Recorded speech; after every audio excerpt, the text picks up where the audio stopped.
All Oh right. my gosh. Everybody's ready to go. Hey. Cool. All right. Well, welcome to the shoe. Thank you to both for coming in. Today we have Mayoral candidate forum with Molly Dennis and Jerrod Lucker. The way this is going to kind of go, we'll have like about 7 minutes each for you to explain, maybe give you a little rundown on maybe your background, why you want to run for mayor, and something else that maybe is just kind of pertinent. This whole thing is more about getting to know the candidate more so than diving deep into like Rochester policy. That stuff can get a little bit dry and boring. Sure. I think there's a lot of stuff that voters maybe don't necessarily care about on some of that level.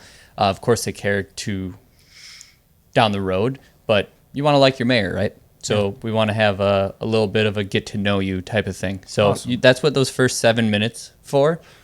And then after that, about a half an hour of, I've got a handful of questions here, things that people have sent in. Some of them do talk a little bit more about like the direction of Rochester and stuff like that, but it's not going to be super deep dive on some of that stuff. And then some of them are just fun and light, and we'll pepper those in as well. Stuff about what you like in Rochester, what you want to see in Rochester, what you would be like as a mayor, things like that. I think we could probably just jump right in. Jerrod, do you want to take the first 7 minutes and kind of give us a little overview? And I have Molly's clock here. All right. Well, thanks again for having me, you guys. This is a beautiful room and great to have Molly and her family with. Well, my desire to run for mayor started at Churchill Elementary, where I worked as a AmeriCorps tutor with K through 2 students. And, one kid took me aside one day and said, "Mr. Jerrod, you should run for mayor." And I was like, I gave it some thought. I had thought about it before because I took a few classes, one with the Chamber of Commerce and one more recently at 125 Live with Sheila Cascadian, who is the former Olmsted County Commissioner. And they were just inspiring people from all walks, all backgrounds, all ages. So there was Republicans, there was nonpartisan, there was Democrats, there's people who are not sure. And just inspiring and encouraging people to run, to get involved in the civic process. And growing up in high school, civics was my favorite class, So I'm just driven by servant leadership. The AmeriCorps pledge, when we took it, it was a serious thing. And it didn't matter who the student was or what school we ended up in. We had to serve those students. We had to make sure we helped them with their needs, literacy in particular. There's certain other AmeriCorps programs that do different things, but I was drawn towards literacy. I've always loved reading. I've always loved, education generally. And as a kid, growing up with adversity, I'd ride the bus at 12 years old downtown St. Paul to the library, historic library, and I'd just kind of stare out the window at F. Scott Fitzgerald's, statue, and I'd kind of dream, of a better world than the one I was experiencing. So that's kind of the drive towards education. Growing up in St. Paul, some adversity. I don't want to get into all the details, but my dad's a truck driver, so can be a tough life. Works a lot of hours. My mom worked for the school district. I've always been independent minded. I've always been somebody who gets along with everybody and been diplomatic. Rich, poor, gay, straight, white, black. In my family personally, we have Jewish, Muslim, Christian, atheist. So I've never been a person to be ideological. I've always been really driven just by a passion to help others. So I went to college and I got certified as a health coach and a personal trainer. So that's my professional background before I got into AmeriCorps. Well, actually, I went to AmeriCorps previously in college the first time. And then once we moved to Rochester, my wife took a job at Mayo, and we went through quite a bit of stress in St. Paul and the Twin Cities during COVID. So it was like I told KTTC that it was a safe haven for us. We came down here, and we acclimated to the community. We have family down here, so we're not unfamiliar with Rochester, and getting involved in local politics, civics. I've attended city council meetings. I've attended school board meetings, county board meetings. During the height of ICE, I advocated, for moral leadership. We need to take care of our immigrants, and some of the rhetoric and some of the things that we've heard, from Washington were really heartbreaking.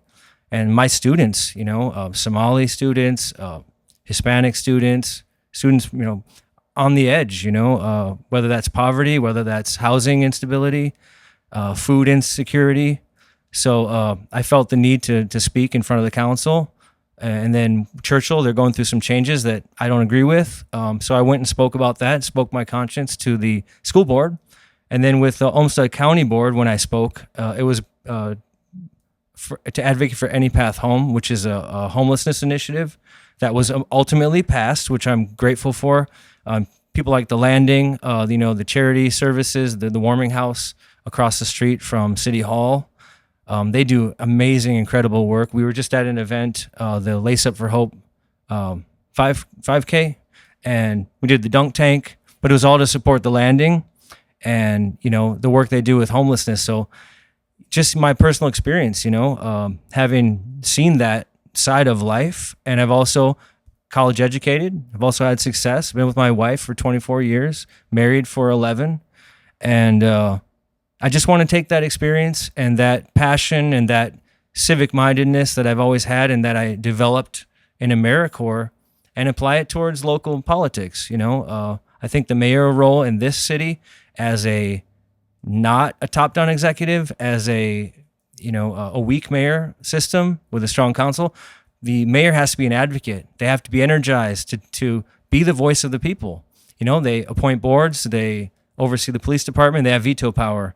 Unlike some other cities where they're more of an executive in the classical sense, I think my skill set lends itself well to the mayorship. And yeah, just been inspired by the people, meeting the leaders, whether I agree or disagree with their perspectives. We're civil with one another. I got to meet council president. I got to see people being elected, running, in my neighborhood and handing out yard signs and that kind of thing. So I've gotten to see quite a bit right up close and personal. And I felt the need to step up. And sometimes when an incumbent, leaves office and doesn't run again, a bit of a vacuum can be created. And I think we have really bright, really strong, competent individuals that want to fill that vacuum. I'm just happen to be one of them. So that's a little bit of my background, and I think I'm getting close to the 7. But so yeah, thanks for giving me the time to share that. Yeah, I'm excited to get into more of it. All right, awesome.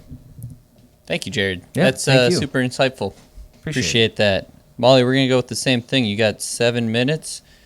Basically, same question there. What inspired you to run? A little bit of background about yourself. Thank you. Well, so I had stuff prepared, but this is more informal. So I just want to say I'm very humbled and appreciative to be here. And Jerrod is awesome. So many of the candidates are awesome. I feel like this primary election, as most primaries are a popularity contest.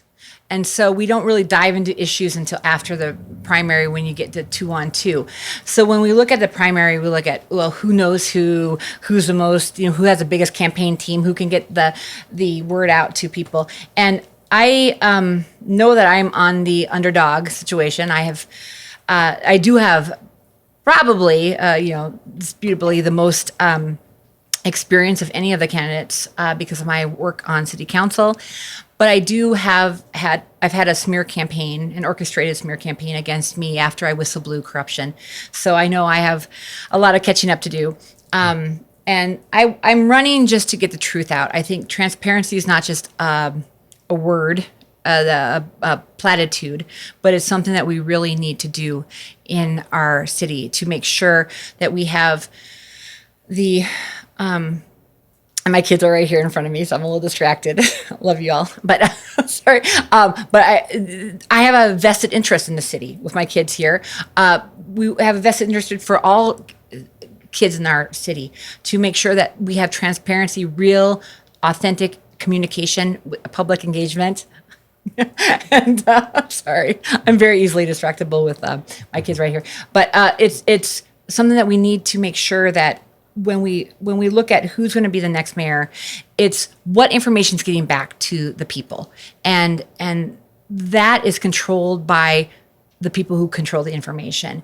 And so, okay, a little bit about myself. You can look at my website, votemollydennis.com, and look at my background. I'm a school teacher. I worked in public education. I worked for RPS and special education. I've done work with hospice volunteering, Girl Scout leading, doing a lot of really grassroots community engagement. I worked overseas. I taught English in China and lived in Ukraine and South Korea and Japan. And I have a lot of international experience. I worked in Washington, D.C., working in legislation. But looking back here in Rochester, what we need is to have transparency, because transparency is the foundation of trust. And when we don't have that, we are falling victim to what people are giving us for information. We've cut down the public comment from 6 times a month down to 4. We've cut the minutes we can speak from 4 minutes per month down to 2. We've got rid of transparency and the social media. We have had so many erosions of our public engagement in our Rochester. And I think when I'm running for mayor, it's to bring that to the forefront. I'm the underdog. I don't have the lobbyist groups. I don't have the millions of dollars. Neither does Jerrod. So I just want Jerrod's a huge fan of, I believe, of nonpartisanship. But when you look at, when we vote for mayor, we want to look at the candidates who vote for the people, not for the political parties. Because if you take an endorsement, if you take money, time, resources from a political lobbyist group, special interest candidate, you have shown your allegiance to that party. And I think that what separates us from DC is that we are nonpartisan per charter, so per the charter or the Constitution of our city. And so Jerrod and I, and there's several other candidates who also believe it should be nonpartisan. So I think any candidate who accepts endorsements from a political party, any candidate who accepts help from a lobbyist group, any candidate who accepts money or time or anything from any political party should be really looked at as breaking the charter, breaking the Constitution of our city, and should not be considered as mayor. I think that myself, Jerrod, several others, but several others just do research, do abide by the law. And you have to abide by the law as a candidate in order to, be able to ethically say that you're going to abide by a law as a mayor. So I'm running because my kids, I'm running for all kids. I'm running because it's important for Rochester to have transparency and accountability in our government. I'm running because we're in a situation where big money and power, like no other, we have the divide where we have 44.3% of the population of Rochester makes over $100,000 a year. When I was a special education para here in Rochester, made $1,100 a month full time. And so if you have people who are in the school district who are making $1,100 a month full time, like $16,000 a year versus $100,000 a year, that disparity is incredible in our city, unlike any other city. And so we need to make sure that we have that knowledge of people who have worked in, and I'm plugging Jerrod too. You can tell, I think that you look at candidates who have that lived experience in the primary. Primary is a very popularity contest. Certain people vote in the primaries. People who read the city-funded newspapers, people who watch the news, who tend to be white and wealthy, vote in the primary. So we need to try to hopefully have ranked choice voting in the future. But until then, to really speak for the people of Rochester. And please, I just ask people who vote in the primary, or now until the primary, August 11th, to vote for the candidate you see has the most experience, the most transparency, the most authentic devotion to the people of Rochester. Thank you. That's awesome. Yeah. I love that. Thank you guys both for giving us a little insight on, what you see for a vision of Rochester or yourselves as a mayor. I think that's super important. And again, that's kind of what this is all about. A little bit of time for who are you guys? And on that note, we're going to dive into just a couple, maybe one or two fun questions that maybe helps us get to know you and kind of a little bit about Rochester too. So first one, what is your favorite free activity or amenity in Rochester? Jerrod, we'll start with you. We're going to do 2 minutes. Well, having, young boys, it's the parks. We go to the parks quite a bit. I run as your colleague runs, and I've been into fitness, so that's a big thing. But just getting out playing soccer, going to the fields, taking advantage of the trails, just anything free. We're a working family, so money can be tight.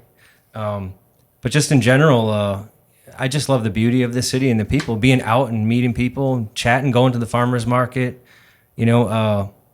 really any event that we can go to. Thursdays downtown is great.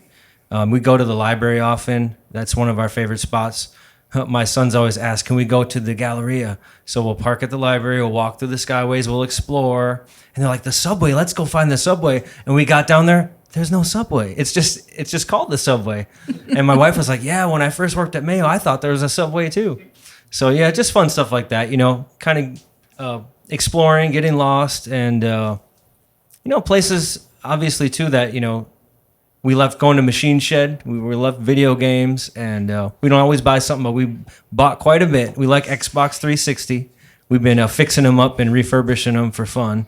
So that's a hobby that me and my sons have gotten into lately. We love music. We love, we talked about V. We love records, playing records at home. We got all kinds of records, anywhere from, Diana Ross to Rage Against the Machine. So, just like to have fun, family fun. Because that's what we're oriented towards, with 3 young boys. Awesome. Love it. Same question, Molly? Yeah, so I could just throw it out to the audience for kids who, but from being a single parent here in Rochester, I know we watch pennies, paycheck to paycheck, like many people in Rochester. So it's hard. We go down to Thursdays on First. We go to the event. We go to the fair. We go to things, but it does cost money. So often we have to eat ahead of time to be able to go and have those experiences. I think when it comes to things we do on a daily basis or a weekly basis, Quarry Hill, things that you have mentioned, parks. I've been a huge fan of the Rochester parks. If you looked at my voting record on city council, I have advocated to create the aquatic center. I'm not happy with the prices of the aquatic center, but I'm very proud to have fought for those. One thing I was a little bit disappointed with the Silver Lake pool. I fought very hard to make sure that pool stayed at Silver Lake. But we have nothing for kids to do other than the pool. We should have had a slide or some kind of something so that people, if they didn't bring their friends, they could do things on their own in the pool as well. So I was kind of saddened by not having more of a aquatic world here in Rochester that at the town of our size we should have. I think we should have more indoor things. I was disappointed with the votes with the indoor sports complex being dismissed now for more outdoor. I feel like we need more activities for free life experience. I've talked to many youth, and I've actually interviewed people on the phone saying, what do you want? And they want just places to belong, somewhere they don't have to expect to spend money. You go to the mall, you're expected to spend money, but you go to the library, you're not. If you go to the parks, you're not. So we need more parks, library experiences where people can hang out. I grew up back in the Black Hills. There's dance clubs, different things. So I feel like we need more of those kind of experiences for youth to connect other than on screens. Yeah, I couldn't agree more. On that note, one of the questions that came in is Rochester is one of the most expensive cities in Minnesota. It is the most expensive city outside of the metro. As a mayor, what can you do to make a city more affordable? And I think we'll probably just go back and forth. So, Molly, you go again, and then Jerrod, you'll have a second on that one. Sure. Oh yeah, well the role of the mayor in our city with the weak mayor system, the charter that we have, I think economic development is important, bringing different jobs and opportunities to Rochester so that they have livable wages here in Rochester is very, very important. We also have to make sure that there are things to do, and I mentioned a few of them, but also property taxes. As a city council member for 4 years, I whistle blew. I called out that there was blatant misuse of public funds. So you look at the violation of Minnesota Law 15.435, for example, that where the government officials were misusing frequent flyer miles. You look at non-competitive bidding, the lack of audits. You look at all these things that could have saved millions of dollars in property tax funds that were not. And so I feel to make Rochester more affordable is to have transparency in government in City Hall. And we are looking at a position, mayor, where it's really there's no accountability. When I've asked the current mayor for her budget, for her how she spends her receipts, her travel expenses, I have gotten nothing. And that was when I was a city council member. So when we are not having accountability of the highest offices in our city, how are we justifying raising property taxes? So I think that's what I would do as mayor, and is to demand accountability, because a mayor has the ability to look at all of the papers, because you're signing all of the documents, you're signing every things that are coming to your desk, and to see. And I have autism and pattern recognition, but we also just be able to look at the broad picture and say, hey, wait a second, we could do better here, and call that out, demand department audits, make sure that people are held accountable, so that Rochester residents now and in the future aren't paying the taxes that are going to keep them from staying in their homes. So to keep Rochester affordable is to make sure property taxes are down and things are available for everyone. All right, on. I think, I agree with a few of her points, especially about, living within our means as a government. That's part of it. We have to ensure that the projects we approve are not so burdensome on taxpayers, in particular seniors who feel like they're being, squeezed out of their homes. But when we look at affordability generally, what comes up most of all in the conversation I've had is housing, childcare. So with housing, there's so many things we can do that don't necessarily require raising taxes. So we can change zoning, and we can change fee structures. We can help with, letting people build an ADU, broaden our variety of housing, duplexes, townhomes, condominiums, even tiny homes. And there's this idea of NIMBYism, not in my backyard. But I think that's oftentimes myth, that when you allow these different types of housing in your neighborhood, that it'll lower your property value. But studies have shown that on balance over the long term, that's not true. And when it comes to childcare, we need to empower, a homeowner to start a daycare, something as simple as that. Because so many working families, absenteeism at work is a big deal. They're not able to get their kids childcare. They're gonna miss time at work. So childcare generally is a bunch of issues that we can do to fix that. You can go to my website, jerrodluckerformayor.com, for more details on that. Some of the ideas I have. And then if we get into, certain things we can't control, like inflation, it's been hurting everybody, businesses, families. But also when it comes to how we fund things, we can also apply to every grant available, state, federal grants. We need to make sure to try to take advantage of any outside of tax funding sources. And these are questions we get all the time. I feel it when it comes to, rent in particular. We have to try our best. Now, I don't know exactly where the line is in terms of our ability to change it, but outside investors coming in from abroad, buying up houses for the missing middle. So there's a lot of things we can do. It's a very good question. Thank you. Yeah, of course. Let's kind of stay on housing there. I've got another question here about what you view as the growth of Rochester. Do you view that Rochester kind of continues to sprawl as it is? It's growing outward and not upward currently, it seems. I mean, and there is tons of apartments going up. This is a question that came in. Do you view more single-family housing being built outskirts of Rochester, spreading into like Byron or Orinoco? Or are apartments and dense populations more of the future in Rochester? Well, I think I'll take that question first. There has been obviously annexations of land outside of city limits to expand the city. I think that's always going to be part of the equation. I mean, we can't rely on big developments. We can't just rely on apartment complexes. So that's why I'm talking about, diversifying our housing options within the city limits. I speak to a lot of, young professionals who say they're downtown in particular, they're bouncing around from place to place because the rent goes up and they have to move, so it's hard to settle into a career and have any sense of structure when you don't know if the rug's going to be pulled out from under you in terms of rent increases. And when it comes to investment in the city, the expansion, generally, people have a lot of anxieties, myself included, about the way in which, the DMC has been investing in downtown. People are worried that it's not going to reach their neighborhoods. And by the time it does, will it be too expensive to even live there? So, there's the city council has much of the power in regards to these issues. But as mayor, it'd be my job to advocate, for the diverse population, working families, single mothers, seniors, college students. So we all need housing. We all need a place to live, to rest our head.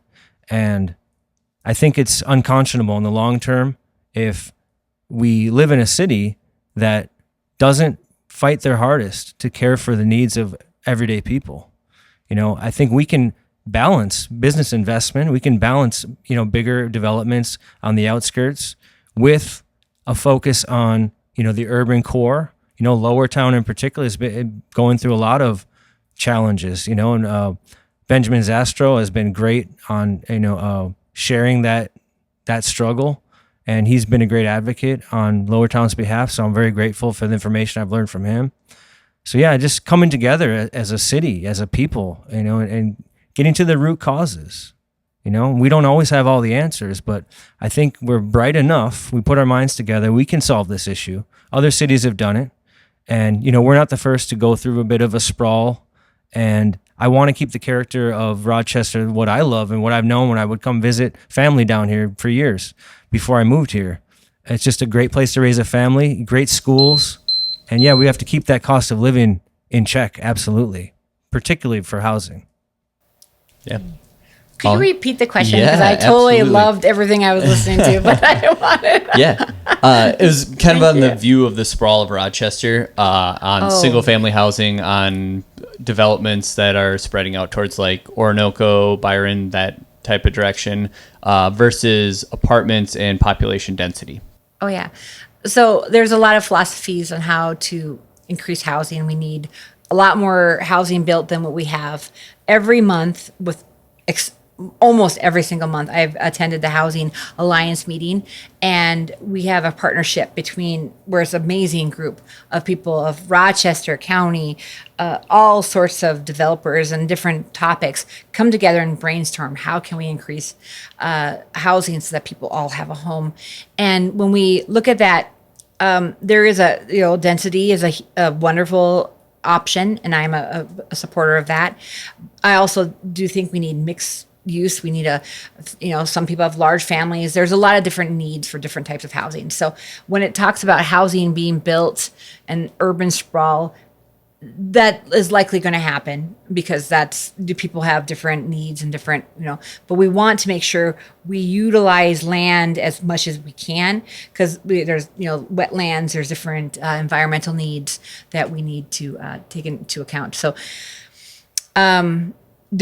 I guess I don't know if the question is if I'm support of that. I do feel you look at any cities that they start when their population grows, and Rochester is growing. We're going to start to merge into other areas. So we want to partner more with the county and other cities and make sure that that's done efficiently and with transparency, because I think a lot of issues we've seen is where developers and then independent evaluators and different people, there's not really that transparency because people are, there's a cronyism, there's the aspect where there really isn't an independent, there's a lot of issues where there's not independent checks and balances. So as long as those are being done, I think that we need to have all sorts of housing and, look at all the needs of the environment and population growth.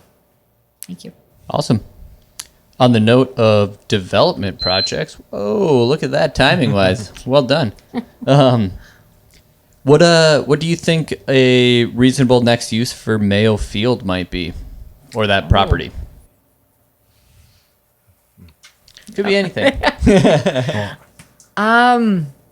I don't know. I would, if you want me to jump first, I guess that's just in the process of being looked at. So I would, as mayor, would love to get input, have town halls, have people come in and, have recorded and virtual listening sessions going and ask what people want.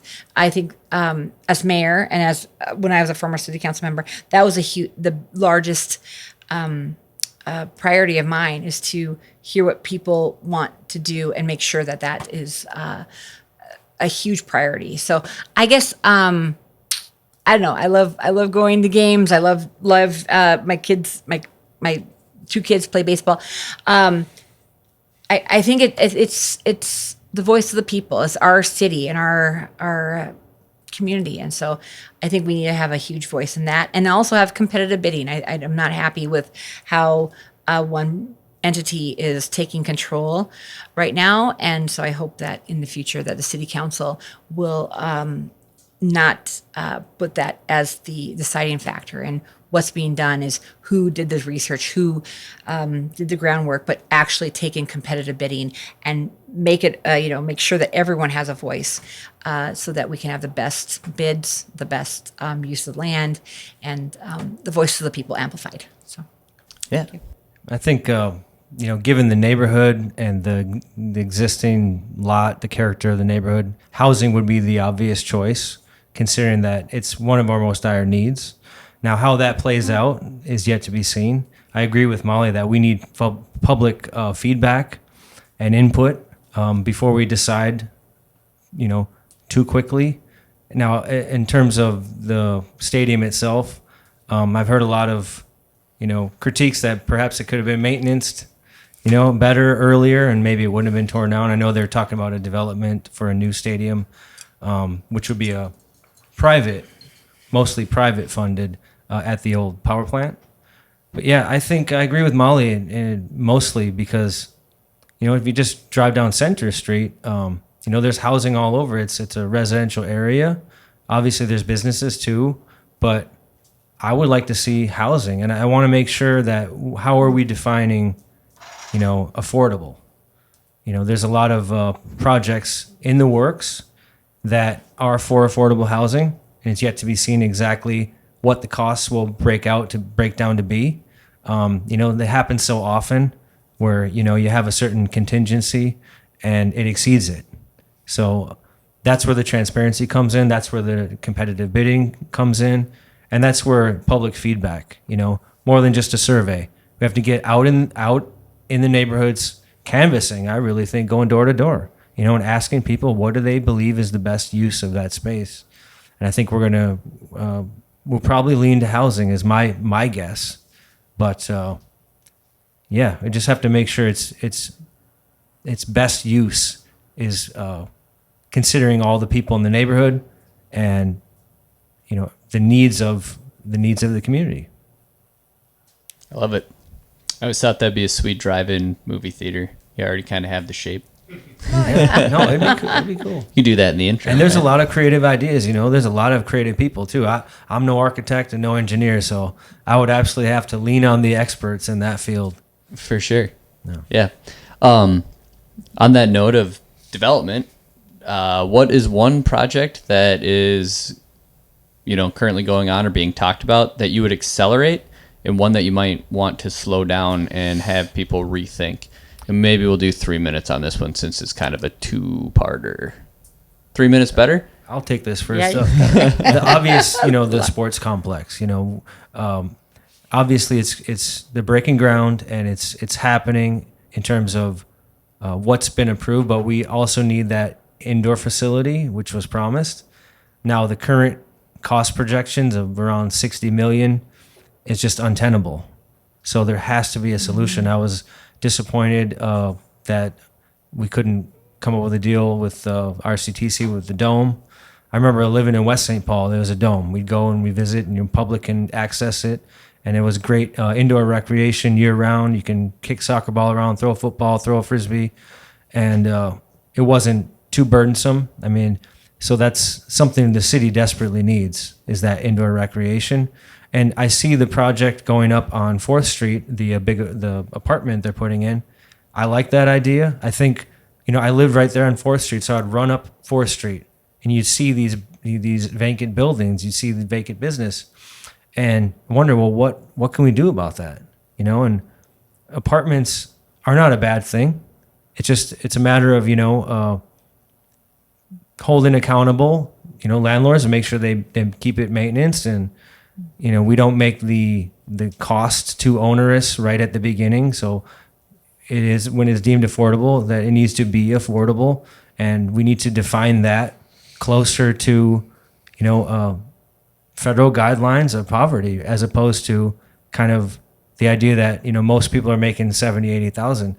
I'm not making 70, 80,000 with my family, and we're able to afford renting a home, but, we're on a tight budget. So I want to make sure that project gets done in time and, within budget, within reason, because I think that's a great opportunity for 4th Street, because it's a really great street, and I'd love to see more vibrancy. You have Mayo Park, you got the downtown concerts. There's just so much opportunity there, and to make it walkable, that includes street safety. So when we make sure we do these projects, we've got to make sure we ensure that walkability, sidewalks are safe, because we want to have a healthier community as well. So being in an apartment can be a boon to your health. Making things walkable. It could also be a challenge, if you can't afford it, or if you have a bigger family and you have to cram into a 2-bedroom. So, we just have to consider all those needs. I just like that project, and I think we need to slow down a bit on the sports complex and figure out a better strategy than a $60 million, Superdome. All right. Molly, same question. One you're keen on and one that you would slow down. Oh, well, there's a lot. So I'm just going to jump into kind of a generic answer here. I think we have to look at what's happening in City Hall right now. So we have the public comments, we have the public hearings, we have the consent agenda items. When you look at the City Council agenda every week, we have so many things packed into the consent agenda item, which is just a rubber stamping of the city administrators. So when you look at all of those items, that many of them, every single city council meeting should be pulled and talked about. There is so many issues, but this city council that is happening right now is not pulling and talking about them. They're just rubber stamping them. And I go every single month from this date back to, before I started office, before 2021, every month I have spoke on city council to speak up about an issue.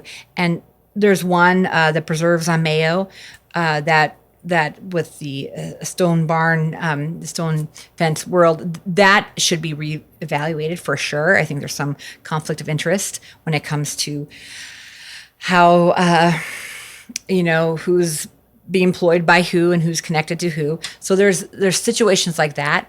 If you looked at things like the pavers that happened back in 2021, when I have all my I have tons of evidence here and things like that I'm not pulling out, but tons of facts and data. I think every decision needs to be made with facts and data. But when you looked at those pavers back, I mean, the decision was made before I took office I was elected in 2020, that pavers were done, the co-design team should have had someone on there who had vision impairment or issues with mobility, who would have caught that right away, but our co-design team did not.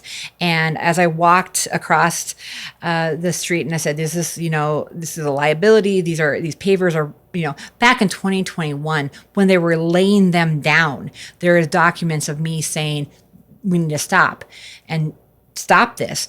And I think we need a really fast move on this and have DMC pay for the pavers to be redone. The city of Rochester, the residents should not be footing the bill for a mistake that was done by incompetence. And so I feel that's something we should act on. We should hold back on some of these developments and see who's in it with what developer and what that we need to look really closely at conflict of interest, which I think the city is not, because there's literally city staffers who are married to people who are on DMC. Like, there is a lot of family conflict of interest that are making decisions. So we have, when I was a council member, I called this out. They've locked doors.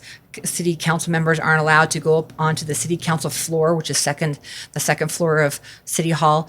They've done a lot of things to close up the transparency, and I think that's what I would do if I had to stop and look at different things to say, hey, we need to make sure we act fast, making sure people pay for what they should be paying for, and slow down on what may be some conflicts. Right on. We'll probably switch gears. We're going to do one more fun question, and then we'll jump into a couple other issues. Let's go with, say you have friends and family in town coming to visit. Where do you go, and what do you like to do, or what do you like to show people? Well, first of all, that backyard barbecue, you can't miss that. And I love Soldiers Field. I love going down there, the walking path, and obviously the swimming and the water slides and stuff. So I mean, that's a bit of a third space. It's outdoors, depends on the weather, but we go there often. That's somewhere I'd like people to see. Obviously, I'll also see the memorial. You got the old World War I and II equipment out there. When I was a kid, that's something I like to see, like climb on it and within safe bounds. Maybe I don't recommend kids climb it. But yeah, it's just always something that I would, personally enjoy if somebody were showing me around town. And just, anywhere I can connect with the community at large. I do like to go to Apache Mall. I like to walk around and just like shoot the breeze and, go to the candy store. So maybe it's a little boring. We got young kids, so sometimes our options are a little bit limited in that regard. And, if you have other families, oftentimes we want to just kind of hang out at home and, watch a movie or cook up some good meat in the backyard. And, just getting out too, on bikes, going for a bike ride, going swimming at Cascade Lake. There's so many things. And even walking around Costco, getting some samples. I don't know. We do that too, just for fun. I could probably think of more when I sit down, but that's my boring hangout. No, those are great things. Great. I love it, and that gives insight into things that hold value to you. Sure. Molly, same question. And well, it depends on who's coming to visit, right? Yeah. So, and that's like, so some people are really interested in history. I would take them to the History Museum. Some people are really interested in hiking. Of course, Quarry Hill, Indian Heights. I don't know, a hidden gem for anyone who doesn't know what Indian Heights up near Ward 6. I guess it's Ward 5. Yeah, you can't skip Quarry Hill, absolutely. Quarry Hill. Jazz hands. So they're into swimming. You mentioned a lot of the things. Going out to eat, there's so many restaurants, and you could do plugs for any. I have a lot of my favorites depending on budget range and things. So I don't want to necessarily plug, although I want to plug all local restaurants. I don't want to plug individual ones because I think that's hard to name the best. But yeah, it depends on who comes to visit. I know if small kids, you would go to different restaurants versus, I just, in general, I am very fortunate. I have a home and a backyard, so I do take advantage of that quite a bit. And, a lot of people don't have a home and don't have a backyard. And so I think it depends on where you live in Rochester and who you invite and who's, I think Rochester could do a lot better. And I don't say that in a way of being a naysayer. I do that in a way of being someone who loves Rochester. And we are an event city. And I brought things like these. I brought 2 summer fun catalogs. I have so much stuff. I have this is our ultimate summer guide, right? It's great advice. So if you guys haven't, so many different things. But you look at the difference between last year and this year's summer catalog, you see that the Safe City nights went down from 6 to 4. So, we are cutting back on free events in our city, and I'm going to host a national night out this year, as I have done several years in the past. We getting community together. So definitely, if there's an event Thursdays on First, if there's Civic Center, there's things going on. That's awesome to bring people to.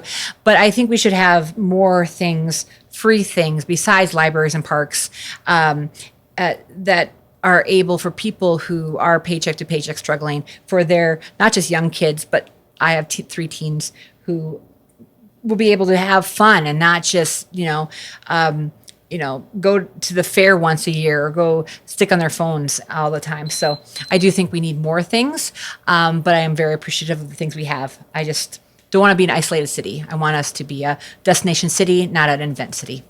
Yeah, I like it.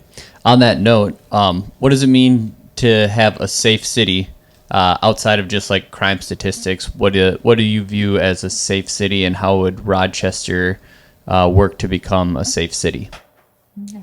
Well, I think in terms of, traditional public safety, policing, the police department has done a great job of, community outreach. So building that relationship, part of it too is also reporting. If you trust your local law enforcement, you're going to report a crime. They're more likely to be able to know what's going on in the community and be proactive. So just in that traditional public safety sense, I think we've made great strides with that. I really trust Chief Franklin, and I think he's got a lot of heart for the community, and he's done a lot of great things. But then we talk about other types of safety, sidewalk safety. If you're in a wheelchair, you're elderly, you're pushing a stroller. There's a lot of iffy sidewalks. I've tripped and fell a few times myself, just out running. So there's lots of different, variations of safety, but community engagement and communication, whether that's between the RPD and the public, or whether that's coming from City Hall, that communication, that transparency is what creates the sense of safety. And I don't agree with many critics. I've gotten quite a few people on social media saying some pretty nasty stuff about the city, that it's overrun with crime and all these things, and I don't agree. Coming from the Twin Cities, saw some, pretty rough crime, growing up on the east side. I don't see it. I do see, obviously, there's petty crimes. There's always going to be crime, and as the city grows, those statistics will go up. But I think it's a safe city. I feel safe. And that's not something I've always been able to say. So, yeah, I think there's many components to that. Physical safety in terms of, your body and navigating the walkability of the city, the pavers, that's another issue. So, we want to promote that community health and community safety. We have to take into account, the structural issues, and also the more abstract, the reaching out and the community engagement aspect. Yeah. Molly, how about for yourself? Yeah. Also, well, the mayor is in charge of the police department, oversight of the police department. And so that's a very important role for public safety. I add one little thing. Sure, yeah. I spoke to the council just last week about speeding, I've seen a lot of speeding in the city. That's another aspect of the walkability, being able to navigate on foot, on bike. There needs to be something done about that, enforcement. So I spoke to the council kind of advocating on, because I spoke to a constituent as I was door knocking that, speeding, and someone crashed into her neighbor's house that night. No way. Yeah, that night. And it was just shocking. It was prophetic that she mentioned that to me. So that's another aspect too, is just, I guess making sure we're enforcing those laws as well. Yeah. Sorry to interrupt. No worries. It's loose form. You have to be careful on the city council. You'll get censured for interrupting. Just saying. Okay. But, so just chiming on though, I'm all okay with interrupting. I know my mind is fast. So, but the idea of I'll just chime off. I was going on in one direction. I'll jump into that. Traffic calming measures. I went door to door talking to residents when I was a city council member with dangerous. People would talk about their dogs being killed by, fast drivers. People who had their cars slip into their yard the day after their kids made snow angels and right into their snow angel the children had made.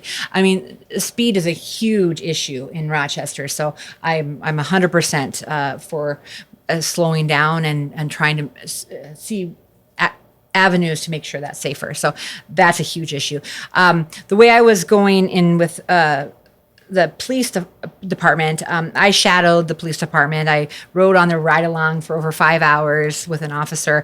I went to their police academy, and it was several weeks, like 5, 6, 7 weeks or something like that, learning in and out what the police do. Because I think that's important for a mayor to know exactly all the dynamics of what law enforcement does in order to make sure our city is safe. And safety can be the actual safety, like the data and numbers, and also the perception. Some people think that, they're scared because, someone's homeless living next to me.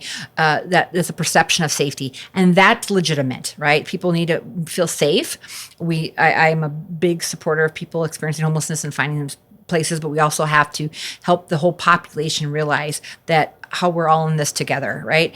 And then we have the actual data for safety, and I have tons of data I brought with. I'm not going to flip through to show all the numbers. I want to get those numbers correct if I quote them, but how that has gone down, and some of the things that had been said at some of these I go to. So I'm a curious person. I go to these events and learn about how they lower crime by just getting people involved and informing. Are we going to outlaw alcohol in this park? Are we not going to? Are we going to, just little things like that, but also the Safe City Nights I mentioned. There's a National Night Out or Night to Unite that are going on. There's all these different, my children and I went to the Boulder Options, their fundraiser this weekend. There's all these different things that bring community together. And I think that's important with the idea of what the mayor can do with the police and listening to the needs. There is human trafficking here in Rochester. There is drug use here in Rochester. There is people being robbed here in Rochester. And a lot of those statistics are not being known because they're being, I don't want to use the word whitewashed, but what's the term? They're not being brought up because we don't want to have our city look bad. And we do have issues of people scared. And I do feel that we need to take those seriously and listen to the victims and have the police, even though I do support a lot of things the police already do, I think we could do better with training and more advocacy of the victims. Right on. I like it. I think we're going to go with one last final question that's kind of going to also be like closing remarks that you'll both get 5 minutes to answer. And then that'll be it for our forum here. The last question is, and you can kind of riff however you want on this after this initial answer. But it's finish the sentence. So 4 years from now, I'll have done my job as mayor well if. You go, Mom. You want me to go first? Okay. It doesn't matter. Okay, first. Your time. I want to give you. Thank you. Okay, well, without a prepared answer, 4 years from now, if people feel heard, I mean, obviously, if they want to reelect me, that's phenomenal. Shows that they think I did a good job. But transparency is the foundation of trust, and I think people aren't being heard, and I gave some examples on the city council. I feel it's a veneer of public engagement. We're checking off the boxes, and I think we really need true public engagement, bringing it to where the people are, hearing what the people are saying, and believing them and amplifying their voices. And it's not like just a platitude, because we get a lot of platitudes. It's authentically, we need to make sure that people have say in our community. And I feel like if we can do that, if we can make sure that people's, not just, I keep saying people's voices, but the information is given to the people. I have seen as a council member where data requests, FOIA requests, freedom of information requests have been done, and the information literally was not given to the public. And I can give example after example. So they delete all government emails after 6 months. Now that is mind blowing. And so you have these dynamics where you have I love my kids very much. I love all kids. I'm a school teacher. I'm a hospice volunteer. I'm a Girl Scout leader. I'm invested in our community. I've lived here 20 years. I just feel that we need to have the real information. And you hear candidates talk about making, measurements of how people are going to vote. Well, if you don't really know the information, if if that's being blocked, we don't have the information to even put into a database. And so I've been reading a book, The Lucifer Effect, which just started it, about how power corrupts and how people change who they are when they're behind a avatar, behind a false identity, and when they get through the ranks of government, they change because power corrupts. And it's a very scary book. And I'm a sociology degree major, and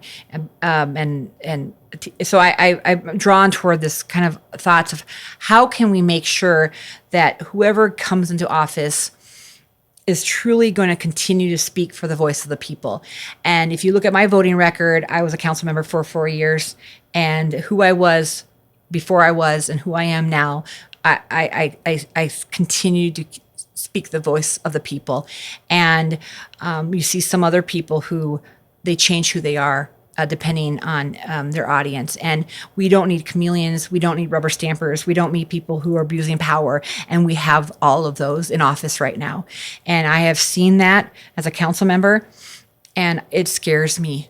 And I really am running for office to hopefully not let that happen in the future. And so I'm a Pollyanna. I'm a very optimistic person, but I ran for office and I found out that there is wasteful spending. There is people who are not giving the correct information. There are people who are breaking Minnesota law. There are people who are currently in office that are not doing the right thing. And I think we need a truth teller. And I'm not saying it because of my autism or my ADHD or because of just who I am, but we need someone who is going to speak the truth if it's good or bad. We need people to know what's happening in order to make informed decisions. And that's why I think if I did that, and I've proven I have always done what I promised to do, and I promised to do that as mayor, that would in 4 years make Rochester better. It would save money. It would create people to have more trust in our government. And I believe Jerrod as well, nonpartisan, we bridge divides. We don't, we make bridges, not push people away. And I think that's what we need in a mayor, someone who lives for people before politics, who truly is in it for the right reasons. So in 4 years from now, I hope that people, if I was elected mayor, would see that, yes, she promised to do and she did it, as she has done when she was a council member, as she has done throughout her life. Because my promises are proven results, and I definitely would love to be the next mayor of Rochester. Thank Awesome. you. Well, in 4 years' time, and what a humble honor that would be, first of all. But that I gave a damn. That when I said I would advocate, I advocated. When I said I'd use the bully pulpit and use my voice, that I used my voice. That I provided for the basic needs and safety of everyday people. And that I was able to bridge divides that others seemed unbridgeable. That I helped Rochester be the firewall it is against the divisive rhetoric that we hear, nationally and even abroad. This is a sanctuary for people who want to live an honest life. And I feel if I can practice what I preach, be a man of action, like Teddy Roosevelt said, speak softly, carry a big stick. I'm not the biggest talker. I have a skill I've developed over years, practice, but I'm a doer, whether that's health coaching, whether that's tutoring kids. When I say I'm going to be there for that kid, I'm there for that kid. If I had to cut into a intervention to listen to their concerns, to hear the bad names kids were calling them, just intervene against bullies. I've always stood up to bullies, and I feel like just that advocacy, that willingness to serve without fear or favor. If I can do that, if I can, be a good father to my kids, a good husband to my wife, keep my values, my integrity intact, and navigate, the difficult, sometimes treacherous world of politics and, public service, then I can look proudly at my 4 years and say that I did everything I could to make Rochester a better place, and it's just from being here for 4 years, in 4 years' time, I've seen, such growth, and I've seen challenges. So when we run for public office, we have a charge that we're going to listen to the people's needs. As Molly said, we're going to truly listen, even if that makes us feel uncomfortable, feel awkward, and have to ask the tough questions that people are afraid to ask, and do it in a polite way, in a civil way. And I think that's something that at times we've lost, and we feel it. The perception is that we've lost that ability to truly be nonpartisan, and not just politically speaking, but just in how we deal with other human beings, So, and I also want to be an advocate for health, to champion our youth, to know that kids who are struggling like I did as a kid, whether that's with food insecurity, whether that's with, homelessness, which I've experienced a few times in my life. 13 years old, I experienced that. My dad lived in his car. We had to go to the boxing gym to get a shower. That's the reality of living life. But we persevered. So I teach my kids, humility, wisdom, discipline, gratitude, perseverance. If I live those values, whether I succeed at every, agenda item or whether I fail, I'll be satisfied that I did my very best. And as I tell my kids, as I told my students as well, that your best is always good enough. You can't be perfect. You can't be a superhero. And call me idealistic or call me naive. I think it's a hard-earned naivety because we've seen the ugly side of life, and we know that we all share a common desire for a happy, healthy life, for a family, people that love us, and people that we can love and serve. So, just bringing those values into everyday life, and just, I fix my own cars. I'm a handyman when it comes to my family's needs. I'm a musician, I'm an artist. I have empathy for people. And that's something that I'll never change. I persevered through, all kinds of heck. And I don't think politics or public service will change that. So as Molly said, too, absolute power corrupts absolutely.